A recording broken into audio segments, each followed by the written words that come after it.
Hello students. So here I am with the next topic of the current topic, that is human reproduction. So we had discussed about the male and the female reproductive system. Now we are going to start with the process of the gametogenesis. So let's first of all discuss about the spermatogenesis, that means the synthesis of the sperm, how they'll be synthesized in the body of the males. So in case of the spermatogenesis, this process it begins at the age of the puberty, and if you recall, we had discussed about the structure of these that your testes internal structure we had discussed already, and there we had seen that there are a type of special type of cells which are called as the spermatogonia. These spermatogonia are diploid, having 46 chromosomes. So they will undergo the process of mitotic division, and they will increase their number. After mitotic division, they will produce the cells which are called as the primary spermatocytes. Now these primary spermatocytes are also diploid, and here in these primary spermatocytes, the first meiotic division that will begin. So after the first meiotic division, we know that it is a reductional division. So the number of chromosomes reduces to the half, that is 23. And after that, the cells produced, they will be called as the secondary spermatocytes. Now these secondary spermatocytes will undergo the second meiotic division. And after that, the spermatids or the sperm, they will be produced, which will be having 23 chromosome number. Now these spermatids will change to, or they'll get mature into the spermatozoa, which is called as the sperms.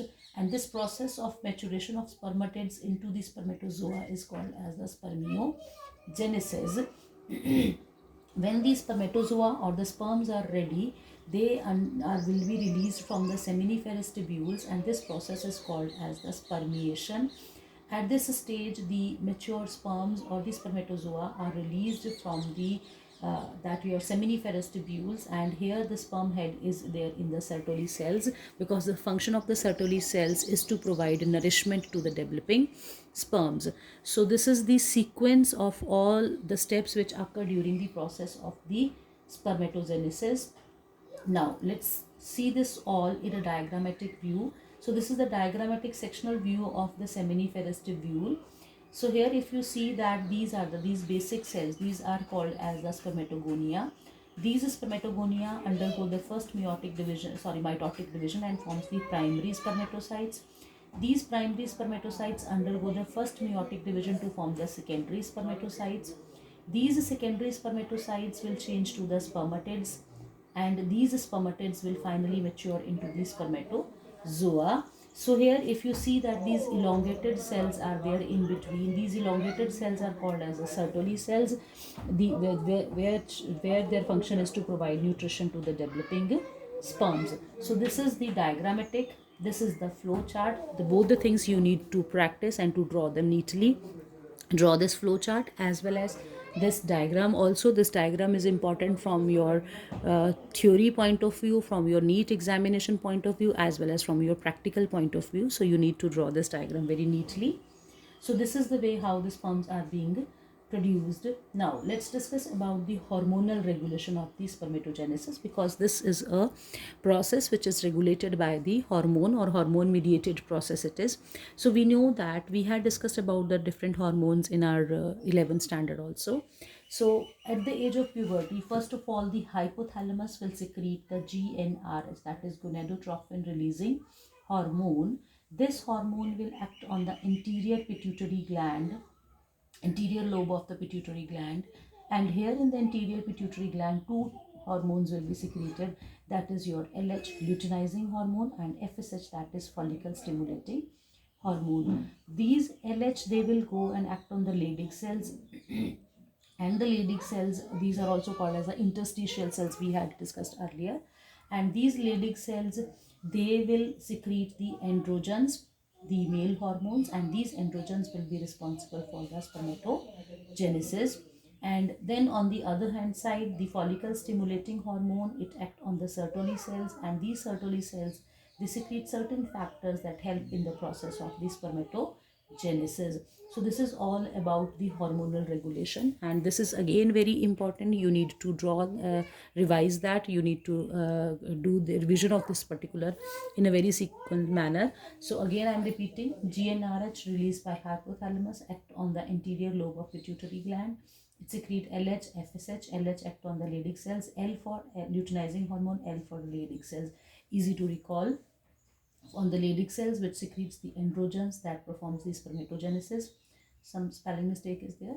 Then follicle stimulating hormone that act on the Sertoli cells and that secrete the factors which help in the process of the spermatogenesis. So this is all about the hormonal regulation. Now the next one is the structure of a sperm. So again, this diagram is important. You need to draw this diagram. You need to practice this diagram. So here in this case of the sperm, it is having a head and a neck and a tail. So the head part is the main part which contains all the parts. So here the outermost layer is called as a plasma membrane.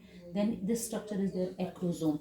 Acrosome is present on the tip of the sperms, and it secretes certain enzymes which help to penetrate inside the ovum. When the sperm is going to penetrate inside the ovum, these enzymes, they help to degenerate the walls of the ovum, and the sperm will enter inside.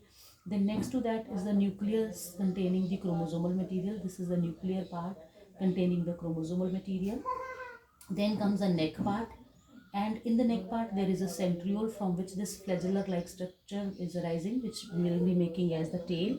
And along the both the sides of this flagellum there are so many these spirally arranged mitochondria are there. Why they are present in the middle piece? This part is called as the middle piece. They are present here in the middle piece because they will be helping for generating the energy for the movement of the sperm. So these mitochondria are there in the middle part. So this structure is again important. You need to draw and practice this diagram very neatly.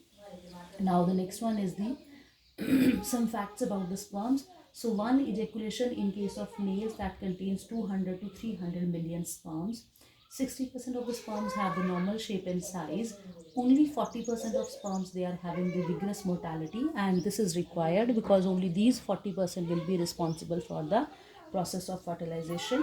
Then next one is sperms released from the seminiferous tubules are transported through the accessory ducts. It is very important to move through these accessory ducts because the secretions of the epididymis, vas deferentia, seminal vesicles and the prostate, they are essential for maturation and motility of the sperms, and the seminal plasma along with the sperms that constitutes the semen in case of the males. So this is all about today.